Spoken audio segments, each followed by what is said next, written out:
Cuando usted tiene algún problema con algún hermano dentro de la iglesia, ¿qué es lo que buscaría? ¿Buscaría una autoridad competente, sea un juez o tal vez a la policía o a alguien que por favor venga y actúe y traiga juicios sobre lo que estaba ocurriendo? ¿O tal vez buscaría a alguien dentro de la iglesia para que un hermano sabio, sea el pastor o un líder, pueda ayudar a resolver el impasse? ¿Y qué pasaría si es que no se puede solucionar el problema? ¿Cuál sería su opción? En esta carta a los Corintios, Pablo llama a la exhortación porque en la iglesia había habido un problema legal que se había generado dentro de la iglesia y habían buscado autoridades fuera de la iglesia para que solucionen el impasse. Vamos a ver lo que Pablo nos dice aquí en nuestra lección hoy día, en un momento con Dios.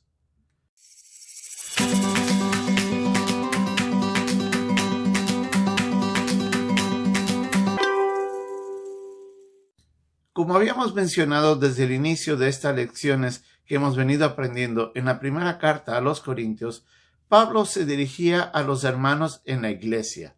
Obviamente era un grupo de creyentes que habían recibido ya a Cristo como su Señor y Salvador y que habían llegado a conocer el Evangelio por medio de la predicación, obra del Espíritu Santo a través de Pablo, para que esas personas llegasen a conocer a Cristo y cimentar sobre ello la vida del creyente en la fe en Jesucristo. Es el nuevo nacimiento y esa salvación que solamente Dios nos puede ofrecer a través de la fe. A este grupo de hermanos Pablo se les acerca y les exhorta en este momento, leyendo aquí en el capítulo 6, en sus primeros versículos de la primera carta, que Pablo exhorta a los hermanos a dejar un pleito que habían llevado lamentablemente hacia afuera de las autoridades, a las autoridades civiles. ¿Qué es lo que estaba pasando? La verdad es que el pasaje no nos dice exactamente cuál era el problema, pero tuvo que haber sido tan grave que lamentablemente estos dos hermanos o estas personas, las partes, fueron hacia la autoridad competente civil en ese momento a buscar de que él sea quien ponga orden sobre esto. Pablo les dice de que esto no debería ser así. Nosotros entre hermanos deberíamos solucionar los problemas. Y les dice, no puede ser posible de que ustedes, siendo espirituales, siendo justos, no por nuestra propia justicia, sino porque hemos sido declarados justos y que somos ahora santos, deberíamos analizar las cosas de la vida de una manera espiritual y no de una manera humana ni carnal.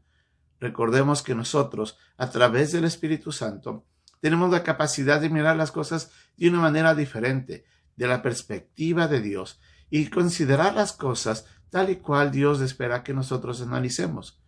Dios, en un proceso de maduración, lleva al creyente a tener la capacidad de discernir.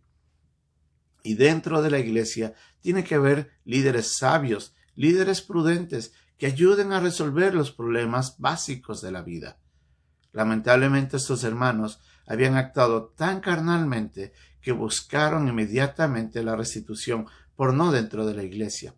Buscaron a un juez que ponga orden. ¿Por qué? Nosotros, como seres que aunque somos salvos, tenemos nuestra naturaleza carnal que actúa en nosotros, nos lleva esa naturaleza a responder ante las adversidades de una manera inapropiada. Recordemos que el pecado nos lleva a mirar a nosotros de una manera egocentrista las cosas. Y es ahí donde a veces, si usted es una persona que sufrió el agravio, va a actuar con odio, con rencor, a veces va a buscar venganza, a veces va a querer usted mismo impartir justicia. No va a querer perdonar las cosas y va a querer que se solucione, porque lamentablemente lo sucedido ha sido grave. Y sí, debería ser restituido. Pero no debería de usted dejar de que su carnalidad lo lleve a actuar de esa manera.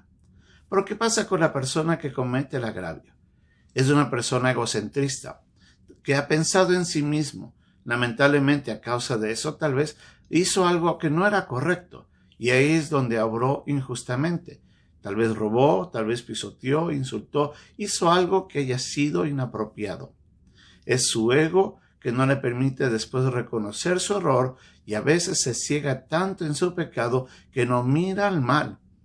Y es ahí donde esa persona también, actuando indebidamente por su inmadurez, no está mirando el mal que está ocasionando.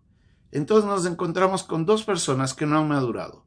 Por un lado, el creyente que aunque ha sido agraviado, no ha crecido y no ha podido aprender a manejar los problemas correctamente, lleva a la persona que también cometió el error y los lleva afuera a buscar la restitución en las autoridades competentes. Y eso es lo que Pablo dice, no debería ser así. Ustedes, como creyentes, ustedes tienen que recordar que ustedes van a juzgar al mundo. Recordemos que nosotros, por nuestra fe en Jesús, vamos a reinar con el Señor. Y nosotros vamos a estar reinando en su reino. Y es ahí donde Pablo nos dice, nosotros deberíamos mirar que nuestro nivel, nuestra posición, espiritualmente hablando, es superior a la de un juez que no conoce de Cristo. Una persona que no ha nacido de nuevo tiene su percepción del pecado y del mal de una manera distorsionada, porque no ha nacido de nuevo. Y es la sabiduría de Dios, el conocimiento de su palabra y la madurez la que nos permite analizar mejor las cosas. Y Pablo decía a los hermanos, busquen a alguien dentro de la iglesia. Él les va a ayudar a solucionar el problema. Y por último les dice, si es que no pueden solucionar el problema, mire, mejor si usted ha sufrido el agravio, recíbalo, perdone y deje que las cosas pasen. No busque seguir más con los problemas.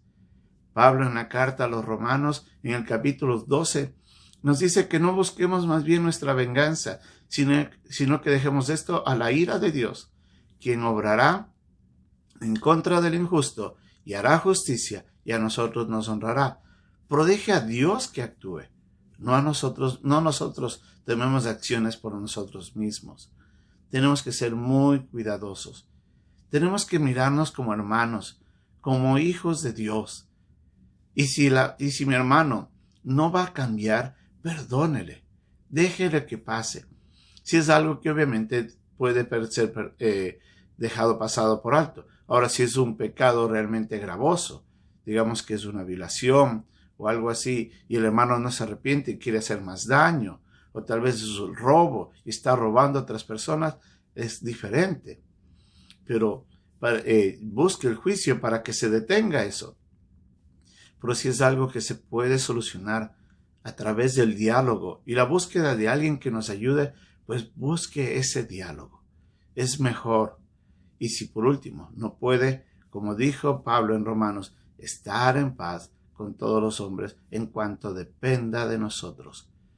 Actuemos con prudencia, actuemos espiritualmente, como personas maduras, y aprendamos, si Cristo nos ha perdonado tantos pecados, ¿por qué a veces no podemos perdonar nosotros a quienes nos hacen mal? Eso es lo que Pablo estaba diciendo. No lleven los problemas que se pueden solucionar en casa afuera. Solucionen dentro, busquen a personas sabias. Y si no se pueden solucionar, usted si ha sufrido el agravio, perdone, siga adelante y ame a su hermano aun a pesar de lo que ha sucedido y deje que Dios obre. Es la mejor manera de solucionar los problemas dentro de la iglesia. Que Dios nos ayude a honrar su nombre ahí en la iglesia.